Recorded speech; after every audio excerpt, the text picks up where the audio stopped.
محترم مسلمانانو خویندورونو، نن چې کومه زموږ وظیفه ده ډېره زیاته بهترینه او ډېره زیاته عظیم شانه وظیفه ده.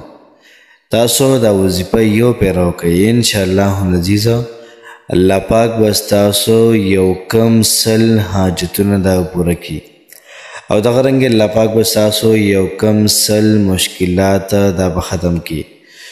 څومره تاسو مال او دولت غواړئ، په خپله خوله باندې صرف الفاظ ووایئ چې دومره پکار دی. انشاءالله العزیز د دې کلماتو طاقت دا ډېر زیات دی. الله پاک به دومره د پیسو انتظام تعالی وکړي، دومره د پیسو انتظام چې دومره به ستا په وهم او ګمان کې به هم نه وي. داسې حاجات چې ناممکن حاجات دې پوره کېږي نه، انشاءالله ستا به دغه تمام حاجات پوره شي. څومره بیماری دی الله پاک به تمام بیماریانې دا به ختم کړي. بسم الله الرحمن الرحیم. شروع کوم د ډېر زیات بخښونکي او د ډېر زیات مهربان رب په نوم باندې. زه ګواهي ورکوم د دې خبرې چې د الله پاک علاوه د عبادت لایق بل څوک نشته او نبی کریم صلی الله علیه و آله وسلم د الله پاک بنده او د الله پاک نیازبین رسول دی. محترم مسلمانانو خویندورونو، نن چې کومه زموږ وظیفه ده ډېره زیاته بهترینه، ډېره زیاته عظیم شانه او پاورفل وظیفه ده. یو بنده په مشکلاتو کې راګیر دی، که دا وظیفه وکړله الله پاک به د تمامو مشکلاتو نه راوباسي. یو سړی که په پریشانو کې ګیر دی او دا وظیفه وکړه الله پاک به د پریشانو نه راوباسي. یو سړی داسې دی چې د هغه داسې حاجات دی ناممکن چې هغه پوره کېږي نه، د دې وظیفې په برکت باندې به الله پاک ستاسو یو کم سل حاجتونه دا پوره کوي.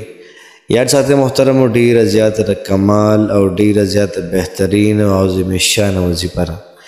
کوشش وکړو چې په ژوند کې دا وظیفه خامخا دا وکړو. د اجازت دپاره محترمو په کمنټ کې الله اکبر دا لازماً دا ولیکئ. چې کله محترمو کامل اجازت وي نو وظیفه مکمل کار کوي. او زموږ د چینل چې څومره وظایف دي محترم مسلمانانو خویندورونو، تاسو ټولو ته د هغې اجازت دا شته دی چې کومه وظیفه هم تاسو کوئ په اخلاص کوئ، د زړه په توجه یې کوئ، انشاءالله الله پاک به ستاسو تمام مشکلات ختموي، تمام حاجات دا پوره کوي. نن چې کومه زموږ وظیفه ده نو دا وظیفه ده د لا حول ولا قوة الا بالله. لا حول ولا قوة الا بالله. لا حول ولا قوة الا بالله. 300 او 14 پیرې به تاسو لا حول ولا قوة الا بالله ووایئ. خو ترتیب او طریقه کار به داسې وي چې تاسو یو ګیلاس راوالئ. په دې ګیلاس باندې به تاسو وپیرې درود ابراهیم ووایئ، کم چې د مانځه درود شریف دی ومې ویلې. بیا به د هغې نه بعد 314 پیرې لا حول ولا قوة الا بالله دا به ووایئ. بیا به د هغې نه بعد آخره کې درود ابراهیمي وپیرې وي. نو کله ته درود ابراهیمي وپیرې وویلې، بیا به د هغې نه بعد دغه ګیلاس دم کې او بیا به د هغې نه بعد په دې باندې اوبه راواچئ. ګیلاس به د اوبو ډک کړي او دغه اوبه دا بوس کړي. نو که بدن کې څومره بیماری الله پاک به تمامې بیماریانې ختمه کړي. ستا که څومره حاجات دي الله پاک به تمام حاجات ستا پوره کړي. ستا که څومره مسایل دي الله پاک به تمام مشکلات مسایل دا محترم ختم کړي.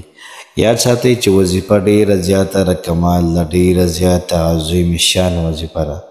خو چې څومره تاسو په اخلاص باندې وکړله دومره به په دې وظیفه کې پاور دا محترم نور هم راځي. کوشش محترم وکړئ چې داسې وظایف دا خپلو ملګرو سره هم شیر کړئ چې ستا د وجې د هغه په خوله باندې ذکر راغلی. دا ډېره زیاته لویه خبره ده.